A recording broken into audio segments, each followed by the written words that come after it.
பாருங்க இன்னும் குளிக்காம இருக்குது. ஏன் என்ன குளிக்கல? அத்தை, எனக்கு பிடிச்ச சவுசவ் சம்மந்தி செஞ்சிட்டீங்களா? செஞ்சுட்டேன்னு சொன்னாதான் குளிக்க போவியா? ஆமா. ரெடி, சீக்கிரம் ஓடி போய் குளிச்சுட்டு வா. ஹாய் ஃப்ரெண்ட்ஸ், இன்னைக்கு நம்ம வீடியோவில் என்ன பார்க்க போகிறோம் அப்படின்னா, சவுசவ் வச்சு சம்மந்தி எப்படி செய்கிறது தான் பார்க்குறோம். முதல்ல நான் கடுகு, கடலைப்பருப்பு, உளுத்தம்பருப்பு, பெருங்காயம், கருவேப்பிலை போட்டு தாளித்து கொட்டிக்கிட்டேன். அதே வடசட்டியில் எண்ணெய் ஊற்றி பச்சை மிளகாய் போட்டுக்கலாம். ஒரு பெரிய வெங்காயம் கட் பண்ணி போட்டுக்கலாம். நல்லா கிண்டிடலாம். அதிலே தோல் சீவிட்டு நறுக்கி வச்சிருக்கேன் இந்த சவுசவ் காய், அதாவது சீம கத்திரிக்காய்னு சொல்லுவாங்க இல்லையா, அந்த காயையும் போட்டு நல்லா வதக்கிக்கலாம்.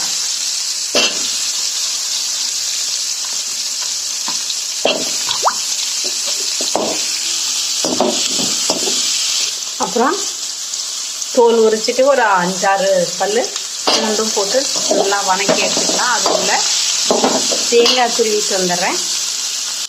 காரம் பத்தாதுன்னு சொல்கிறவங்க அந்த எண்ணெயிலே ஒரு 2-3 வரமிளகாய் போட்டுக்கோங்க. இது நல்லா வதங்கிட்டோம்.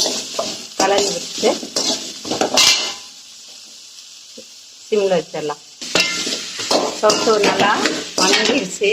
இப்போ என்ன பண்ணணும் அப்படின்னா, இந்த துருவி வச்சிருக்க தேங்காயையும் அதில் போட்டு ஆற வைக்கலாம். ஒரு எலுமிச்சம்பழம் அளவுக்கு, சின்ன எலுமிச்சம்பழம் அளவுக்கு புளியை போட்டுக்கலாம்.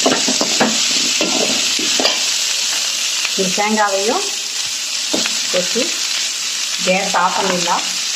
இப்போ இது நல்லா ஆறுட்டும். மிக்சியில் போட்டு அரைச்சி எடுத்துக்கலாம். சவுசவ் சம்மந்தி ரெடி ஆகிடுச்சு. அரைச்சி வந்துடலாம். மிக்சியில் போட்டுக்கலாம். ஆறிடுச்சு. அப்படியே தேவையான அளவு உப்பும் போட்டு இப்போ அரைச்சிக்கலாம்.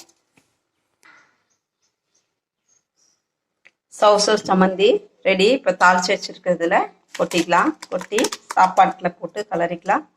இல்லை சட்னி தோசைக்கு, இட்லிக்கு எல்லாத்துக்குமே நல்லாயிருக்கும். தேங்க்யூ. நெக்ஸ்ட் வீடியோவில்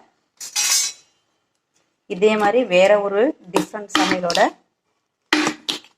பார்த்துக்கலாம். பாய்.